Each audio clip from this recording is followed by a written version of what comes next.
സാറേ, നമ്മുടെ മക്കൾക്ക് ഇനി ഐ ലവ് യു എന്ന് പരസ്പരം പറയാൻ പറ്റാത്ത ഒരു ഗതികേട് വരാൻ പോവാണല്ലോ. ഇപ്പോൾ ഛത്തീസ്ഗഡ് ഹൈക്കോടതിയിലെ ഒരു ജഡ്ജി പറഞ്ഞിരിക്കുന്നു, ഐ ലവ് യു എന്ന് പറയുന്നത് പോലും ഈ അഭിമാനത്തെ, മാനത്തെ, അന്തസ്സിനെ കെടുത്തുന്ന പ്രസ്താവനയാണ്. അതുകൊണ്ട് ആ പ്രയോഗം തെറ്റാണ്, അത് മാനനഷ്ടം ഉണ്ടാക്കുന്നതാണ് എന്ന് പ്രസ്താവിച്ച് കണ്ടു. എന്താണ് അതിൻ്റെ ഒരു യാഥാർത്ഥ്യം? അതായത് പരസ്പരം സമ്മതിച്ചു കഴിഞ്ഞാൽ കുഴപ്പമില്ല കേട്ടോ. അപ്പോൾ ഇതിൻ്റെ അകത്ത് ജഡ്ജി നരേഷ് കുമാർ ചന്ദ്രവംശി, ഛത്തീസ്ഗഡ് ഹൈക്കോടതിയിലെ ജഡ്ജി നരേഷ് കുമാർ ചന്ദ്രവംശി ആണ് ഈ വിവാദപരമായ വിധി പുറപ്പെടുവിച്ചിരിക്കുന്നത്. അതുകൊണ്ടാണ് അത് വാർത്തയായിരിക്കുന്നത്. അദ്ദേഹം വിധിച്ചിരിക്കുന്നത്, ഈ കേസ് എന്താണെന്ന് വെച്ച് കഴിഞ്ഞാൽ, ഒരു പയ്യൻ 19 വയസ്സോ അങ്ങനെ എന്തോ ഉള്ളൂ, ഒരു പെൺകുട്ടി സ്കൂളിൽ നിന്ന് നടന്നു പോകുമ്പോൾ കൈ പിടിച്ച് വലിച്ചിട്ട് ഐ ലവ് യു എന്ന് പറഞ്ഞു. അപ്പം അങ്ങനെ കൈ പിടിച്ച് വലിച്ചതും ഐ ലവ് യു എന്ന് പറഞ്ഞതും സ്ത്രീയുടെ അന്തസ്സിനെ കെടുത്തുന്നതാണ്, അത് മാനഭംഗമാണ്, അതിക്രമമാണ് എന്നാണ് വിധി ന്യായത്തിൽ അദ്ദേഹം പറഞ്ഞിരിക്കുന്നത്. ഇത് കീഴ്ക്കോടതി ഇങ്ങനെ തന്നെ വിധിച്ചിരുന്നു. അതിൻ്റെ അപ്പീലിലാണ് ആ കീഴ്ക്കോടതി വിധിച്ചത് ശരിയാണ് എന്ന് ഹൈക്കോടതി ജഡ്ജി അഭിപ്രായപ്പെട്ടിരിക്കുന്നത്. അപ്പോൾ 19 വയസ്സുള്ള 19 വയസ്സുകാരൻ്റെ ശിക്ഷയുടെ മുകളിലുള്ള അപ്പീലിലാണ് ഇത് പറഞ്ഞിരിക്കുന്നത്. 3 വർഷം ആണ് ശിക്ഷ വിധിച്ചിരുന്നത് പയ്യന്. ഇങ്ങനെ ഐ ലവ് യു എന്ന് പറഞ്ഞതിന് ശിക്ഷ 3 വർഷം. അപ്പോൾ അതൊരു പോക്സോ കേസായിട്ടാണ് രജിസ്റ്റർ ചെയ്തിരുന്നത്. കീഴ്ക്കോടതിയിലെത്തിയത് സ്കൂളിൽ നിന്ന് നേരത്തെ പറഞ്ഞ പോലെ കുട്ടി മടങ്ങുമ്പോൾ, അപ്പോൾ കയ്യിൽ പിടിച്ചിട്ട് അടുപ്പിച്ചിട്ട് ഈ 19 വയസ്സുകാരൻ ഐ ലവ് യു എന്ന് പറഞ്ഞു. വേറെ ഒന്നും ചെയ്തില്ല കേട്ടോ, ഇത്രയാണ് ചെയ്തിരിക്കുന്നത്. അപ്പോൾ ഈ വിധിയിൽ പറയുകയാണെ, ഒരു യുവാവ് പ്രത്യേകിച്ചും ഗ്രാമീണ മേഖലയിൽ ഇങ്ങനെ ചെയ്യുന്നത് വലിയ കുറ്റമാണ്. പ്രത്യേകിച്ചും ഗ്രാമീണ മേഖലയിൽ നിന്ന് എടുത്തു പറഞ്ഞിട്ടുണ്ട്. സെക്ഷൻ 354 IPCയുടെ, അത് മാനഭംഗം, മോഡസ്റ്റി കെടുത്തുന്നത്. 354 ഔട്ട്റേജിങ് ദി മോഡസ്റ്റി എന്ന് പറയില്ലേ, മാനഭംഗം 354 അനുസരിച്ച് അത് ഇതിൽ ബാധകമാണ് എന്ന് IPC 354 വകുപ്പ് ഇതിൽ ബാധകമാണ്. Outraging the modesty of A girl, woman എന്നൊക്കെ പറയുന്നതിൽ ബാധകമാണ്. അതനുസരിച്ചിട്ടുള്ള ആക്രമണമാണ് നടന്നിരിക്കുന്നത്. ക്രിമിനൽ ഫോഴ്സ്, ബലപ്രയോഗം നടത്തിയിരിക്കുന്നു എന്നാണ് കാണേണ്ടത് എന്നാണ് വിധി. പക്ഷേ ഇയാൾക്ക് 3 വർഷം ശിക്ഷ കീഴ്ക്കോടതി വിധിച്ചിരുന്നത് 1 കൊല്ലമായിട്ട് ചുരുക്കാനുള്ള ദയവ് ഹൈക്കോടതി കാണിച്ചു. അത് 19 വയസ്സാണ് ചെക്കന്, ഇനിയും മുന്നേറാനുണ്ട് എന്ന് കണ്ടിട്ടാണ് ഇത് 1 വയസ്സായിട്ട് കുറച്ചത്. ഇതല്ലാതെ ഈ ഐ ലവ് യു പറഞ്ഞതല്ലാതെ വേറൊന്നും ചെയ്തിട്ടില്ല എന്നുള്ളതും കണക്കിലെടുത്തു, കോടതി പരിഗണിച്ചു. അപ്പോൾ ജാമ്യത്തിലാണ് പയ്യൻ പോയി കോടതിയിൽ കീഴടങ്ങാനായിട്ട് ഹൈക്കോടതി ആവശ്യപ്പെട്ടു. അപ്പോൾ വിചാരണ കോടതിയിൽ 2002 ഈ കേസ് വന്നത്. പോക്സോ പ്രകാരമുള്ള ലൈംഗിക ആക്രമണം കൂടി ചുമത്തിയിരുന്നു. ലൈംഗിക ആക്രമണമാണിത് എന്ന പ്രശ്നം കൂടി അതിൽ പറഞ്ഞിരിക്കുന്നു. ഔട്ട്റേജ് ഓഫ് മോഡസ്റ്റി മാത്രമല്ല, ലൈംഗിക ആക്രമണവും കൂടി. പക്ഷെ ഹൈക്കോടതി കണ്ടു ഇതിൽ പോക്സോ വകുപ്പ് ബാധകമല്ല, ലൈംഗിക ആക്രമണം എന്ന് പറയാനില്ല, ഇര മൈനറാണെന്ന് തെളിഞ്ഞിട്ടില്ല എന്ന് ഹൈക്കോടതി പറഞ്ഞു.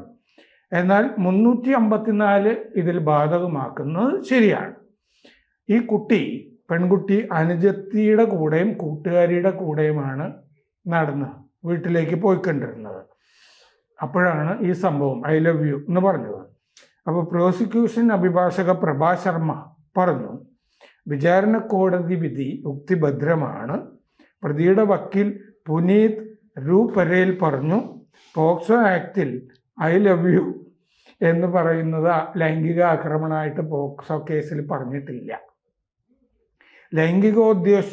ഉദ്ദേശത്തോടു കൂടിയല്ല കയ്യിൽ പിടിച്ചത്. വിചാരണ കോടതി പെർവേഴ്സ് ആക്ട് എന്ന് വിചാരണ കോടതി പറഞ്ഞിട്ടുണ്ട് ഈ പയ്യൻ കാണിച്ചത്. അതായത് ഈ സ്നേഹം ഇങ്ങനെ പ്രകടിപ്പിക്കാൻ പറ്റില്ല എന്നുള്ളതാണ്. അപ്പോൾ ഈ ഹൈക്കോടതി ജഡ്ജിയുടെ വിധി ഞാൻ നോക്കിയപ്പോഴേ അതിൽ ഈ വെബ്സ്റ്റേഴ്സ് ഡിക്ഷണറിയിൽ മോഡസ്റ്റി എന്ന് പറഞ്ഞാൽ എന്താണ് അത് നിർവചനം എടുത്ത് എഴുതിയിട്ടുണ്ട്. അതുപോലെ ഓക്സ്ഫോർഡ് ഡിക്ഷണറിയിൽ എന്താണ് മോഡസ്റ്റി എന്ന് പറഞ്ഞാൽ ആ നിർവചനമൊക്കെ എടുത്തിട്ടുണ്ട്. ഫ്രീഡം ഫ്രം കോഴ്സ്നെസ്, ഇൻഡീസൻസി എന്നൊക്കെ, ഇൻഡെലിക്കസി, ഫ്രീഡം ഫ്രം ഇൻഡെലിക്കസി, ഇൻഡീസൻസി, കോഴ്സ്നെസ് എന്നൊക്കെയാണ് നിർവചനം എന്നൊക്കെ ഇതിൻ്റെ അകത്ത് പറഞ്ഞിട്ടുണ്ട്. അപ്പം മോഡസ്റ്റിയുടെ നിർവചനം ഈ നിഘണ്ടുക്കളിൽ നിന്ന് എടുത്തിട്ട് ആണിത് അതിന്മേലുള്ള ആ സ്വാതന്ത്ര്യത്തിന്മേലുള്ള ആക്രമണമാണ് എന്ന് വിധിയിൽ പറഞ്ഞിരിക്കുന്നത്. അപ്പൊ ഇനിയുള്ള കാലത്ത് സൂക്ഷിക്കണം പയ്യന്മാരൊക്കെ. അല്ലെങ്കിൽ പഴയ മട്ടില് മറ്റേ കത്തെഴുതി കൊടുക്കുക അല്ലേ, അത് കൊടുക്കാം, ഹംസം വഴിയോ, അതായിരിക്കും നല്ലത്.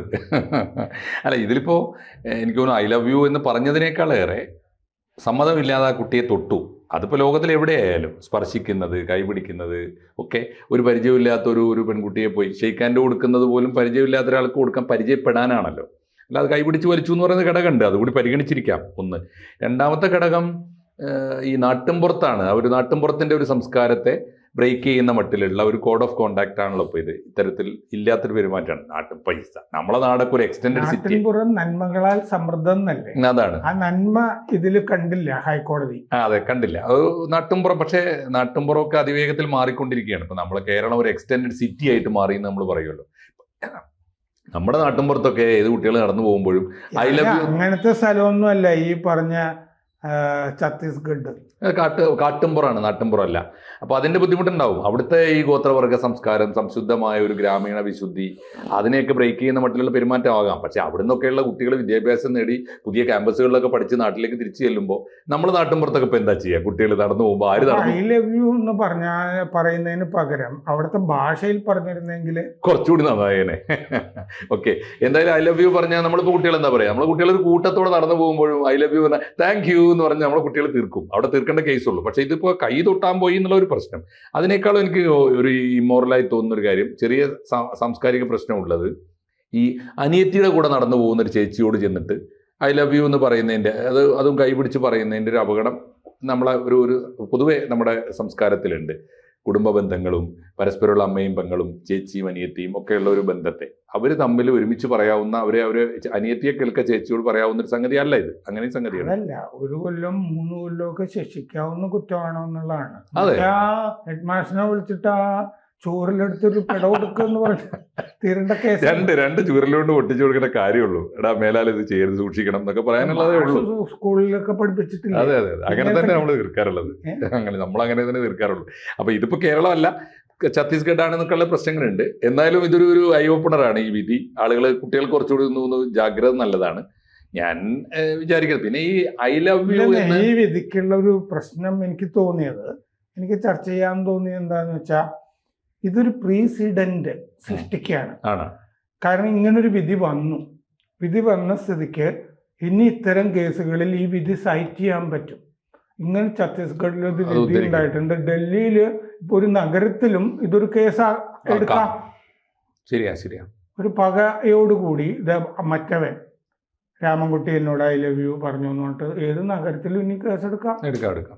ആവശ്യമില്ലാത്തൊരു കീഴ്വഴക്കമാണത്, വേണ്ടാത്തതാണ്. എന്തെല്ലാം കാര്യങ്ങൾ നീതി കാത്തിരിക്കുന്ന കോടിക്കണക്കിന് കേസുകൾ നമ്മളെ കോടതിയിലുള്ളപ്പോഴാണ് ഒരു പാവം പയ്യൻ ഒരു പെൺകുട്ടിയോട് ഐ ലവ് യു പറഞ്ഞതിന് ഒരു കൊല്ലം ആ കുട്ടിയുടെ വീട്ടുകാർ കൊണ്ടുപോയി കേസ് കൊടുത്തിട്ടുണ്ടല്ലോ. കേസ് കൊടുത്തിട്ടുണ്ട്, ആണ്, പരാതിയുണ്ട്. പക്ഷെ പരാതി ഉണ്ടെങ്കിൽ തന്നെ അത് ബോധ്യപ്പെടുത്തേണ്ടതേ. ഇതൊക്കെ ഈ നാട്ടിൻപുറത്ത് അറിയാത്ത കാര്യങ്ങൾ രാജ്യത്ത് നടക്കുന്നുണ്ട് എന്നും നാട്ടിൻപുറത്തുനിന്ന് പോയ കോടതികളിലും മാഷെ